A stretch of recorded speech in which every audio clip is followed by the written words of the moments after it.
In ages past, when Abraham was 86 years old, the Lord visited Sarah as he had promised, and she conceived a son in her old age. 9 months passed, like a whispered promise, carried on the wind. And Sarah bore Isaac, whose name proclaimed laughter and wonder. As he was weaned, Sarah made a feast, her heart brimming with the miracle God had wrought, while Abraham watched his son with tender eyes, grateful that the Almighty had remembered his covenant in that season of life when hope seemed to have fled. But the joy was not unmixed. Sarah beheld Ishmael, son of a handmaid Hagar, mocking at Isaac, and her heart was stirred with fierce resolve. She said unto Abraham, Cast out this bondwoman and her son, for the son of this bondwoman shall not be heir with my son Isaac. Though Abraham's heart was sorrowful, the voice of Sarah prevailed. Early the next morning he arose, prepared bread and water, and sent Hagar and her boy away into the wilderness of Beersheba. Hagar wandered beneath the sun that beat upon her with unforgiving rays, and when her water was spent, she laid her son beneath a shrub, his tears mingling with the dust. In her anguish she lifted her hands and wept, until the angel of the Lord called to her from heaven, What aileth thee, Hagar?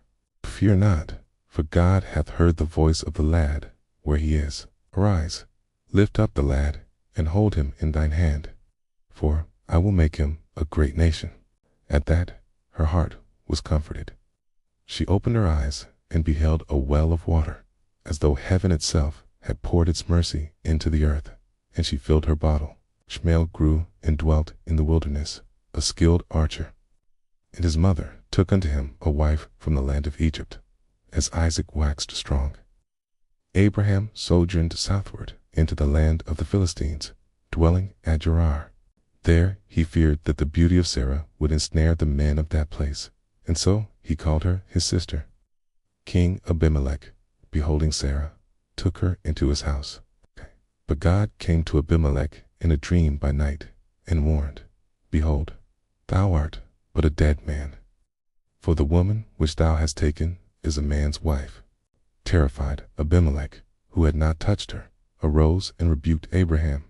What sawest thou, that thou hast done this thing?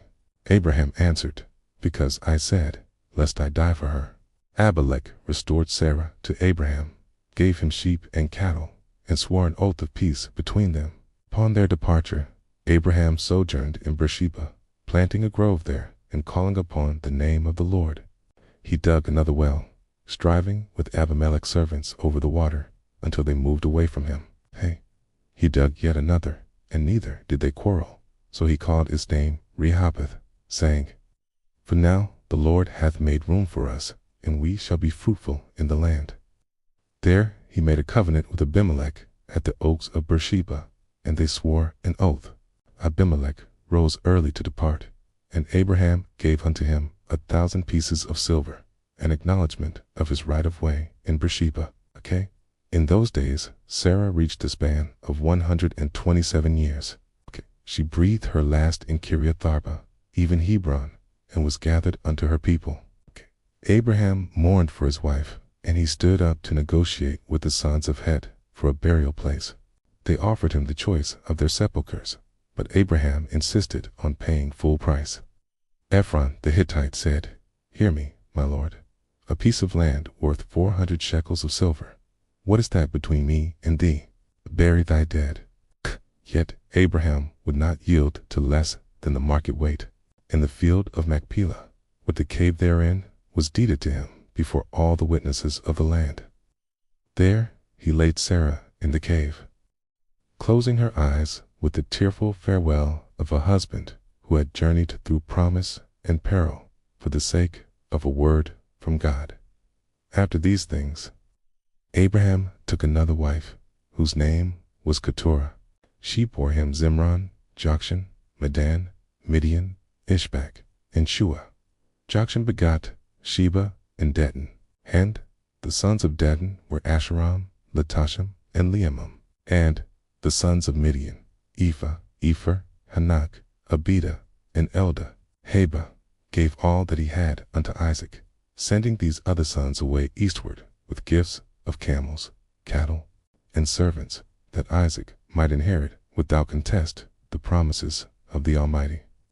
In the fullness of years 175 Bethlehem breathed his last, and was gathered unto his people, dying in a good old age, full of days, riches, and honor. Thus the story turned to Isaac at Beersheba, where he dwelt in the plains, flourishing as an olive tree planted by the waters. In that same land, Esau and Jacob were born unto Isaac and Rebekah, twins wrestling even in the womb. Esau emerged first, hairy and strong, destined to be a man of the field. Then came Jacob with grasping hands, as though to claim the birthright from the moment of his entrance into light.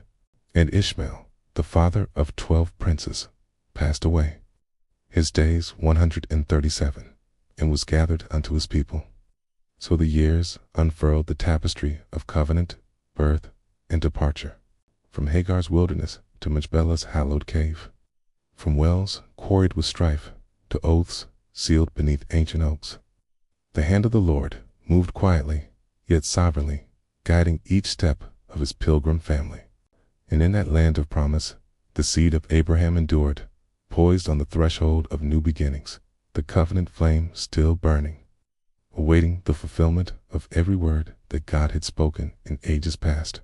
And thus, in the echo of desert winds and under the watch of high heavens, chapters of faith and fidelity were written upon the hearts of men. Legacies endure as living stones in the house of God. If you enjoyed this video, please like and subscribe. Thank you. God bless.